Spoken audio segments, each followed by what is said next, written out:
Em nome do Pai, do Filho e do Espírito Santo. Amém. Vinde, Espírito Santo, enchei os corações dos vossos fiéis e acendei neles o fogo do vosso amor. Enviai o vosso Espírito e tudo será criado, renovareis a face da terra. Oremos. Ó Deus, que instruíste os corações dos vossos fiéis com a luz do Espírito Santo, fazei que apreciemos corretamente todas as coisas, segundo o mesmo Espírito, e gozemos sempre da sua divina consolação. Por Cristo, Senhor nosso. Amém. Olá, meu irmão, minha irmã.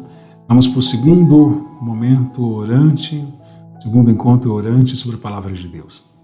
Você já pode pegar aí na tua Bíblia o livro do Deuteronômio, capítulo 6, versículo do 1 ao 19. Então prepare um ambiente, com certeza você já tem aí preparado com a Bíblia, o cartaz, a vela e também a água benta, claro, e o texto da Sagrada Escritura já aberto para você fazer a leitura. Tá bom? Quando chegar no momento exato. O amor é a essência da lei. É o tema deste encontro de hoje, dessa leitura orante da Palavra de Deus que estamos fazendo. Certo? No primeiro encontro, refletimos sobre a importância de recordar o passado e viver o presente com a esperança e fidelidade ao Deus que nos ama. Hoje, vamos meditar sobre a essência da lei, que é o amor. Vamos repetir uma frase que nos motiva a crescer na fé e na perseverança do amor. Amarás o Senhor teu Deus de todo o teu coração, de toda a tua alma e com toda a tua força. Repete essa frase e guarda ela ao mesmo tempo no teu coração. Bom? Bom, vamos para esse segundo momento.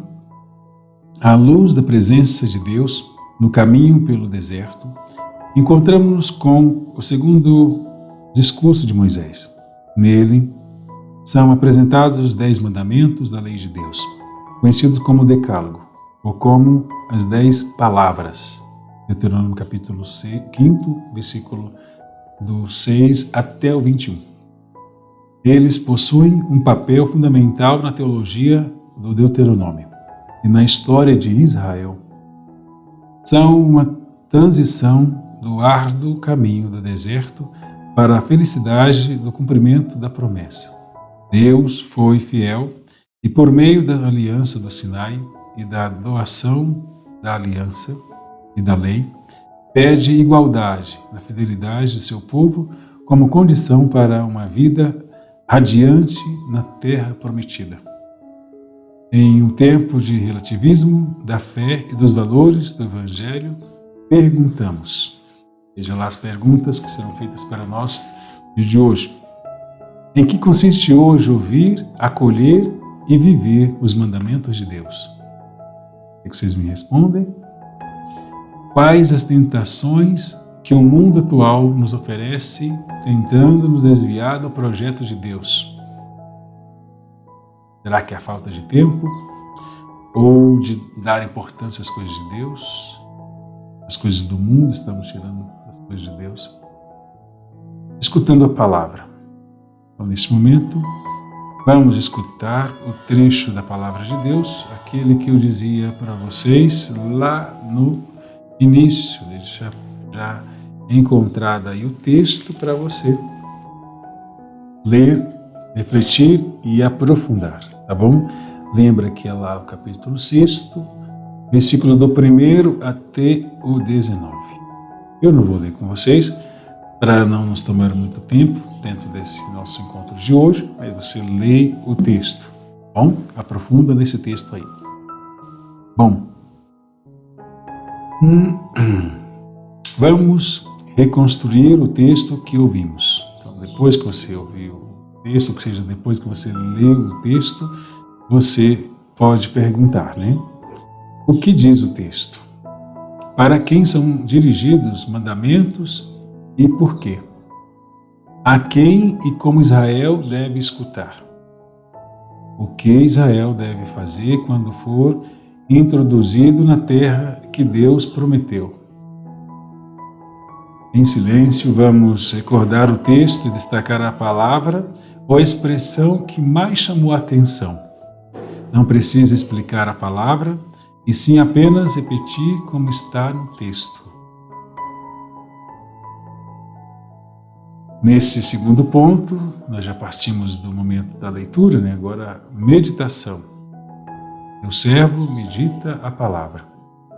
O texto, desde o início, acentua as instruções para que Israel seja feliz na terra preparada por Deus. Elas são, assim, introduzidas. Escuta, Israel, os preceitos e normas que hoje vou proclamar aos vossos ouvidos, para que aprendais e cuideis de pô-las em prática. E é um convite a escutar o plano de Deus para a vida humana e deixar que as suas palavras mudem a forma de agir do seu povo, o que será repetido vigorosamente na continuidade do livro.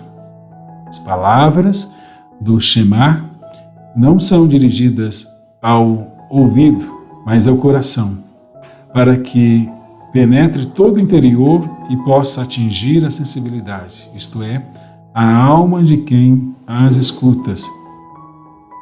Por isso o Shema tornou-se a invocação recitada pelo povo toda vez que sofre perseguições, ou mesmo a morte, recitada com fervor, não com um sentimento rancoroso, mas somente com a alegria da dedicação. A recitação do Shema recorda que o rosto de Deus está sempre ao lado do seu povo, para a vida e para a paz, de dia e de noite, na opressão e na liberdade. Ao introduzir os mandamentos, o autor faz questão de recordar que eles não são muros que aprisionam a vida com proibições, mas a marca de um Deus amor, de um Deus que fez aliança com os antepassados de Israel no Monte Horebe, também chamado Sinai. Moisés lembra que os mandamentos haviam sido dados assim que Israel saiu do Egito, aos pés do monte, e mesmo com o pecado do povo, o Senhor manteve firme sua promessa de liberdade, cuidando dos israelitas no deserto e levando a Canaã. O amor é a essência da lei. Por isso, é recomendado escutar, acolher e ensinar a lei aos filhos de geração em geração. Recordando o texto, vamos refletir e partilhar. Em que o texto ilumina a nossa vida? Uma pergunta para você responder dentro desse nosso questionamento de hoje. Para que o autor insiste em que Israel, o povo de Deus, escute, guarde e ensine os mandamentos? Mais uma vez, se lê, reflete e aprofunde. Se quiser parar o vídeo, pare para depois você continuar. A oração do servo suplica. Em Deuteronômio, o Deus da aliança é descrito como aquele que ama seu povo. Deuteronômio 7, versículo 8, também versículo 13. Capítulo 23, versículo 6. Me enamora dele. Capítulo 7, versículo 7. Esse amor escolheu Israel, que é sua propriedade pessoal. Deuteronômio 7, 6, 14, 2, 26, 18, 29. E continua a aliança com ele. A resposta do povo a resposta do povo deve ser igualmente o amor a Deus. Capítulo 6, versículo 5, capítulo 7, versículo 9, capítulo 10, versículo 12, capítulo 11, versículo 1. Apegando-se a ele, capítulo 6, versículo 4 a 9, também capítulo 10, versículo 20, capítulo 11, versículo 13. Expressando isso ao guardar a aliança, capítulo 26, versículo 17.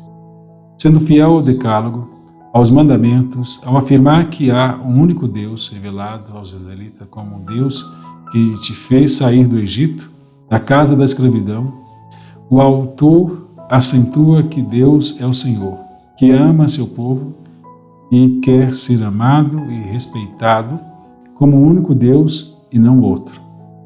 A fé cristã é trinitária, ou seja, cremos em um Deus uno e trino. Como resposta à palavra ouvida e meditada, façamos nossas orações espontâneas. No final de cada prece, digamos: ajudai-nos, Senhor, a permanecer no amor. Reze aí, então, nas tuas orações pessoais, o que você estiver passando no dia de hoje e vivendo ao mesmo tempo. Ao final de cada prece, como ouvimos, rezemos, ajudai-nos, Senhor, a permanecer no amor.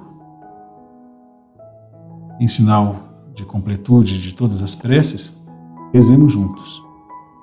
Pai nosso que estais no céu, santificado seja o vosso nome. Venha a nós o vosso reino, seja feita a vossa vontade, assim na terra como no céu. O pão nosso de cada dia nos dai hoje, perdoai as nossas ofensas, assim como nós perdoamos a quem nos tem ofendido, e não nos deixeis cair em tentação, mas livrai-nos do mal. Amém. Contemplação. Teu servo se dispõe. A ética do Sinai e os mandamentos da aliança pedem uma nova vida que seja regida pela justiça de Deus e por seu amor incansável para seu povo. Por sua vez, a justiça é amor como propostas de vida para os seres humanos. Pedem novas relações com o próximo. A aliança gera responsabilidade e nos exorta a dar a mão ao nosso irmão, em que o texto nos ajuda a ser e viver melhor a fé que professamos. O que vocês me falam? Oremos. Oração final. Deus de amor e ternura, deste-nos os mandamentos como indicadores de caminhos sempre novos. Que vossa palavra nos eduque para a escuta, a acolhida e a vivência dos vossos mandamentos. Por Cristo nosso Senhor. Amém. São Jerônimo, rogai por nós. O Senhor esteja convosco, Ele está no meio de nós. E abençoe-vos Deus Todo-Poderoso, Ele que é Pai e Filho e Espírito Santo. Amém.